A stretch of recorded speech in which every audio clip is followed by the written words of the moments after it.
Hello, everyone, and welcome back to Common Sense Crypto channel. As with you always, this is Rich doing another video today.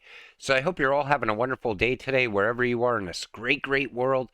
We're going to talk about a lot of things in this video.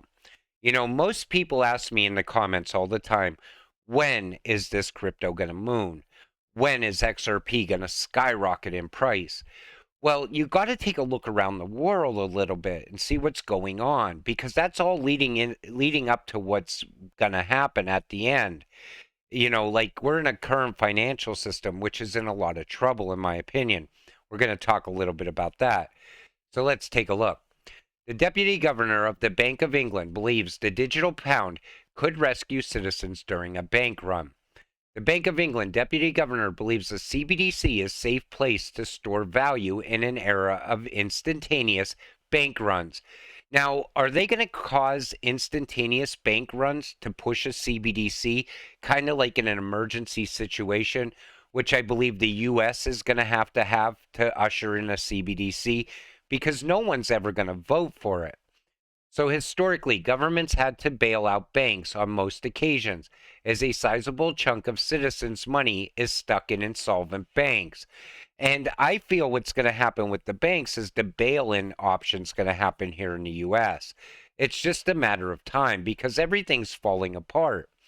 Meet the world's most honorable bank robbers. A wave of armed bank robberies have been sweeping Lebanon amid an economic meltdown, but the heists have followed a highly unusual pattern. The robbers are the bank's clients, and the money that they have been demanding is the contents of their own accounts. People still don't believe that this could happen in the U.S. because they're so beholden to the U.S. dollar. They think the U.S. dollar could never fall. They still have a lot of belief in the banks as well, and they believe this government is never going to fail them. This government's working against all of us here in the U.S. The banks could care less. They care about themselves, the banks. And the U.S. dollar at some point is going to crash out. It's just a matter of time. It's backed up by empty promises and debt. Massive bank closures should be setting off red flags. Wells Fargo and Bank of America are closing over a dozen branches. And it's not only them. BNY Mellon closing its last Pittsburgh branch. Banking deserts grow at unprecedented rate in South Jersey with New Jersey bank branch closures. New Jersey had a net loss of 279 bank branches during the past 3 years, or 10% of its total, a report by the Federal Reserve Bank of Philadelphia found, in a move that increased the risk that customers won't have access to basic banking services. Now, I want to know what your opinion is on this, because I only see two things going on here. Number one, the banks are consolidating, closing up all the little branches ahead of a CBDC. Or they're already having liquidity issues and they're cutting some branches off to save money. That's the only two options I see for what's happening. But again, if you have so much faith in these banks, why are the banks closing up all these branches around the country? Because I only showed you a few. There's more than that happening as well. I believe a major problem is just starting to get brewing. Rural residents may be hit hardest by rising prices for groceries, gas, healthcare, and heating. Yet price changes in rural areas aren't factored in the Consumer Price Index, widely used by Americans to determine inflation. How many times have we heard inflation's coming down, but yet we're not seeing it? And I still believe in 2023 inflation's going to go even higher. A head of lettuce is a good example. What normally cost $1 soared as high as $5 several times in the past couple months. Stores stuck with the inflated price, while some other grocery chains may have marked up other items to compensate for the pricey lettuce. We just ride the market. I feel like maybe that's a more honest way to do business, one grocer said. Yet the grocery's most rural store is in Redbud, Illinois, is in an area not included in the Consumer Price Index, the most widely used tool to measure inflation in the U.S. The Bureau of Labor Statistics surveys only counties that include a metro or micropolitan area. A county without a town of at least 10,000 people is left out. So when they talk about inflation coming down, it's not coming down everywhere. It's just coming down in certain places, places that are included.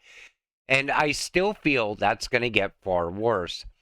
Mortgage demand plummets to a 28-year low as interest rates hit 6.71%. And I believe the interest rates are going to go even higher as well. I think the Fed's definitely going to raise rates again in March. But most people went out and bought a house last year because they were tricked by the realtors. We're in a housing crisis. There's not enough houses to go around. You have to buy the absolute top of the housing market. But because you're in crypto, you knew better. You don't buy the top, you buy the bottom. When this housing bubble burst finally, and I believe that's coming as well at some point, that's when you're going to want to buy a house at the absolute bottom. U.S. Treasury convening regular Biden administration discussions on CBDC. So I believe that they're meeting regularly to talk about a CBDC because that's inevitable. That's going to get rolled out at some point. I believe a major liquidity crisis might start off that emergency that they need so that they don't need a vote to get a CBDC going. U.S. central bank digital currency would crowd out the private cryptocurrency ecosystem and protect national security. The phase, crowding out, generally refers to an economic theory that argues that rising public sector spending and investments drive down or even eliminate spending and investment in the private sector. In this case, Singh believes that CBDCs issued by a central bank would crowd out investments into private crypto companies such as Bitcoin. And Bitcoin is not even going to be an option in the future. I feel what's going to happen as time goes on and a CBDC rolls out, you're going to see a lot of people get tied right into that CBDC. People with money might be able to avoid it much longer than the rest. But if Bitcoin is a competitor to the CBDC, they're absolutely going to get rid of Bitcoin. Nigeria, Africa's most populous nation and largest economy, is currently facing a financial crisis that has underscored the importance of cryptocurrencies for its population of over 219 million. And we see here, so what's going on there is people aren't interested in using the CBDC. Despite the government's launch of a central bank digital currency, the e-Naira, citizens have shown little interest and have instead turned to mainstream crypto assets despite a ban on their use. You ever take notice if a country bans something, it makes more people want to hold it. If they didn't ban crypto, most people would not even look at crypto. But that's what's going on over there in Nigeria. And that could be something that happens throughout the rest of the world as well when CBDCs roll out. Maybe crypto is our way to get away from the CBDC. We'll have to wait and see how that plays out. U.S. crypto regulations underway behind closed doors from the Blockchain Association. So Blockchain Association CEO Kristen Smith said in a February 22nd Bloomberg interview that despite the process being extremely long and regulators stepping in the interim, the sector wants U.S. lawmakers to lead crypto legislation. The leader of the important U.S. Business Association for Crypto advised that the United States Congress take control of crypto legislation. How many people do we have to see call on Congress to take control of crypto before finally somebody steps up and actually does it? Because right now everything is blamed on FTX throughout crypto. And they're always pointing to crypto like it's the worst thing ever, when in fact it was one person that took down FTX, Sam Bankman-Fried, a criminal. So moving forward, we need regulations that are friendly to retail investors and regulations that work for everyone. That's why Congress needs to take Gary Gensler out of control, Gary, and put him in his place. They should handle legislation around crypto. 2023 will be the year crypto token price divergence, Bank of America says, with tokens that provide utility and a call on cash flows outperforming meme and governance tokens. Now, I like the fact that Bank of America, they love Ripple. They want to get their hands on that ODL as soon as possible. But they're predicting 2023 to be the year token price divergence and the year of utility as well. And you could feel that shift happening. You know, you feel everyone talking about utility, talking about real world use case, showing how these are the cryptos that are tied to the fourth industrial revolution, which I believe is already here. It started in 2011, but I believe now is the time we're really seeing it start to amp up. NASDAQ during 1998 to 2002 compared to Bitcoin now. Now you can't unsee it.